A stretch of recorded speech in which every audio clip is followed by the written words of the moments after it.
어느 날 한 사람이 법륜 스님께 와서 물었다. 스님, 어떤 사람이 저한테 막 욕을 하고 화를 내요. 저도 너무 화가 납니다. 어떻게 해야 할까요?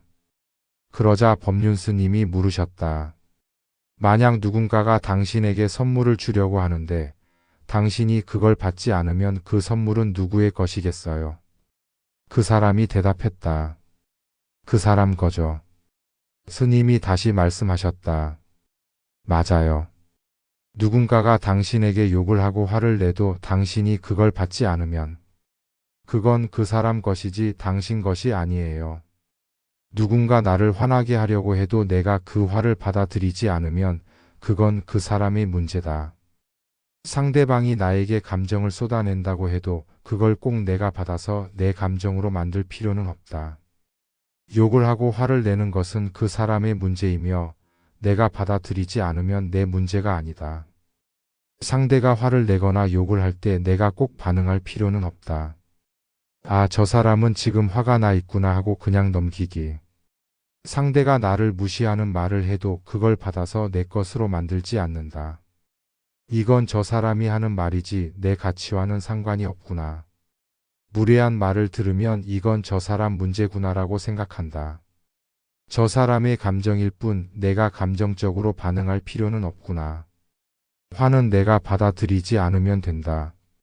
상대가 던지는 감정 쓰레기를 굳이 내가 받을 필요는 없다. 남이 욕한다고 내가 욕을 받아서 내 기분까지 망칠 이유가 없다. 상대방이 화를 내도 이건 저 사람의 문제다 하고 넘기면 된다. 불필요한 감정 싸움에 휘말리지 않으면 내 마음이 편해진다.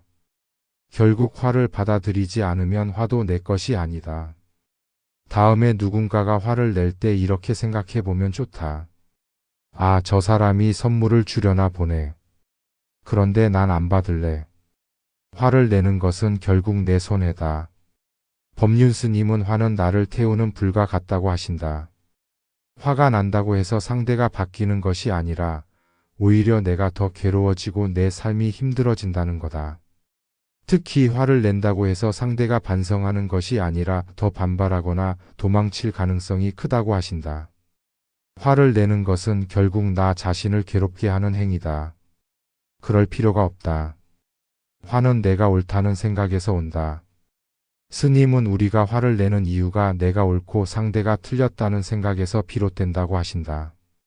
그런데 과연 내가 100% 옳다고 확신할 수 있을까?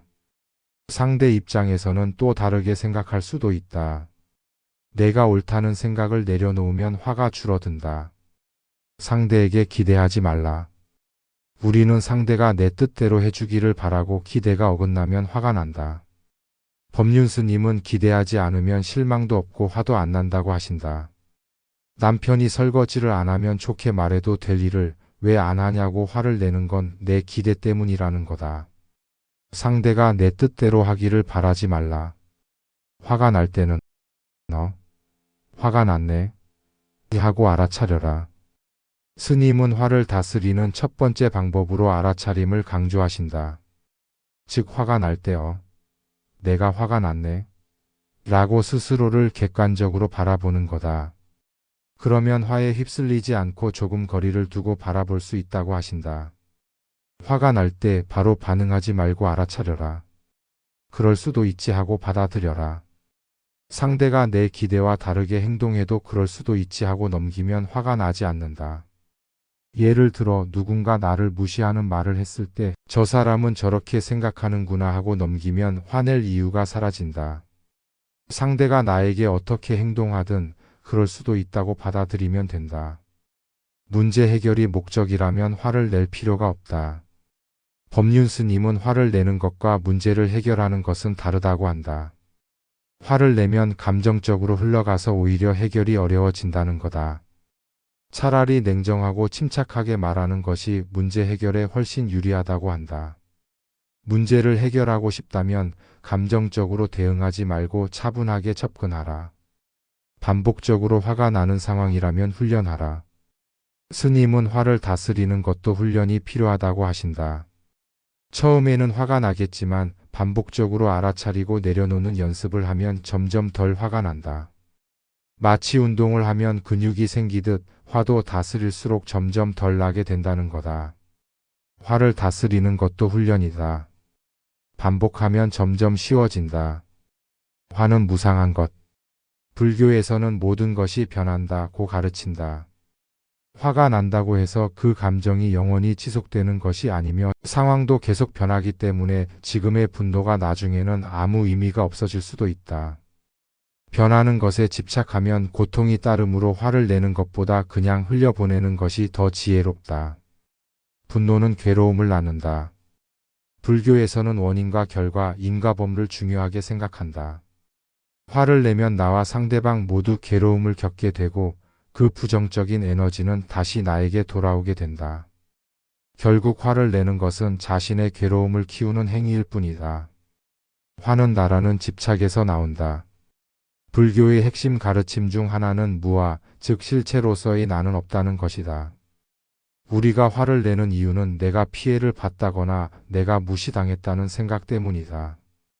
하지만 나라는 것이 본래 고정된 실체가 아니라면 그 나를 중심으로 한 감정도 사실 실체가 없는 것이 된다.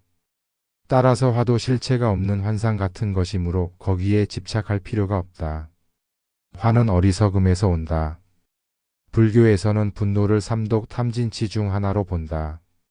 분노는 어리석음에서 오며 화를 낸다고 해서 문제가 해결되는 것이 아니다. 오히려 지혜로운 사람은 화를 내지 않고도 문제를 해결하는 방법을 찾는다. 부처님도 화를 내면 그 화는 결국 자신을 태운다라고 말씀하셨듯이 스스로를 괴롭게 하는 감정을 굳이 가질 필요가 없다. 자비와 인내의 실천. 불교에서는 자비와 인내를 중요한 덕목으로 가르친다. 상대가 나에게 나쁜 행동을 했다고 해서 똑같이 반응하면 나도 그 사람과 같은 수준이 된다. 오히려 그 사람의 행동도 그의 무지에서 비롯된 것이라 생각하고 연민을 가지는 것이 더 지혜로운 태도이다. 그 사람도 언젠가는 깨달음을 얻을 수 있을 것이다. 라고 생각하면 화가 가라앉을 수 있다. 화는 순간적인 감정이지만 그 감정을 붙잡으면 결국 내 마음만 괴로워진다. 불교에서는 화를 내는 대신 무상을 이해하고 인과를 생각하며 무아를 깨닫고 지혜로 다스리며 자비와 인내를 실천하라고 가르친다. 그러니 화가 날 때 이렇게 생각해 보자. 이 감정도 곧 사라질 것이다. 내가 화를 낸다고 해서 달라질 것은 없다. 더 지혜롭고 자비로운 사람이 되자.